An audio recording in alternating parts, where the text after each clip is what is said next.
সেন্টারে যাও আপনাকে আগে দেখে নিই। অনেকজনকে আমরা দেখতে পারছি না, কারণ তারা সিটি স্ক্যানের ভিতরে আছে। আপনারা নিশ্চিত থাকেন, এখন ভালো ট্রিটমেন্ট যাতে হয় আমরা আসবো। আপনারা চিকিৎসা যা খরচ আমরা বহন করবো।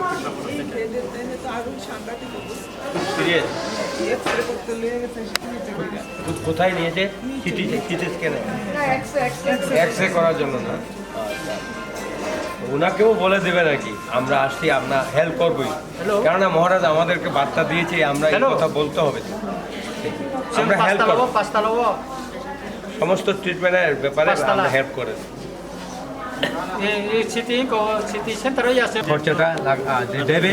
এবং আপনাদের এই রাজনৈতিক গণতান্ত্রিক রাজনৈতিকের উপরে এই আক্রমণ বর্বরচিত যেভাবে আক্রমণ করেছে মেয়েদের কাছে, এটা কিন্তু সাংঘাতিকজনক।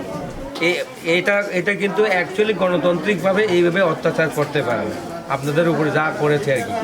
সেই জন্য আপনারা চিন্তা করবেন না, মহারাজ দিয়েছে এবং তা আপনাদের এই গণতান্ত্রিক রাজনীতিকে উনি সমর্থন করেছে।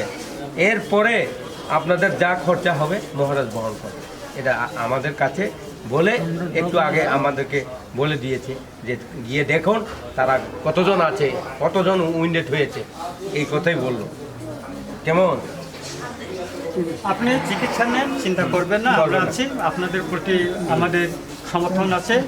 এটা আপনাদের অধিকারের জন্য আন্দোলন করছেন, এখানে আমাদের সমর্থন সবসময় থাকবে। আগেও আমরা আপনাদের গণ অবস্থানে আছি, আজকেও আপনাদের বিপদের সময় আছি, আপনারা ওই যে আন্দোলনের সময় আছি, সবসময় আপনাদের পাশে আমরা আছি।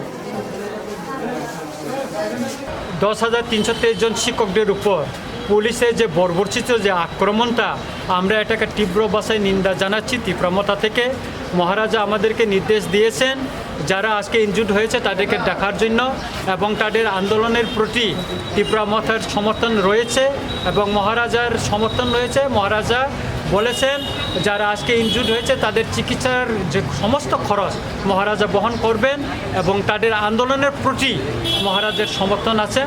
এবং উনি দিল্লি থেকে ত্রিপুরায় যদি আসেন, কয়েকদিনের ভিতরে তিনি আসতেছেন, আসার পর উনি তাদেরকে ইনজুর্ডগুলিকে দেখতে আসবেন এবং তাদের আন্দোলনের প্রতি সমর্থন জানিয়ে তাদের সঙ্গে দেখা করবেন।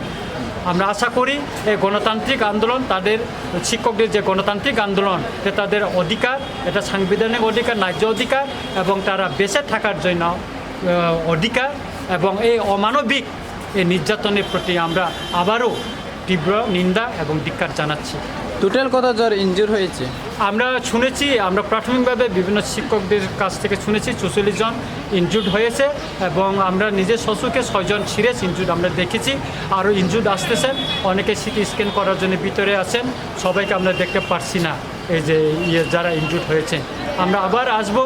আপনার শিক্ষকদের প্রতি আমরা বলেছি, আমরা কথা দিয়েছি আপনাদের একটা লিস্ট করার জন্য, তারপরে আমরা আবার আসবো এবং আমরা সহযোগিতা করে যাব।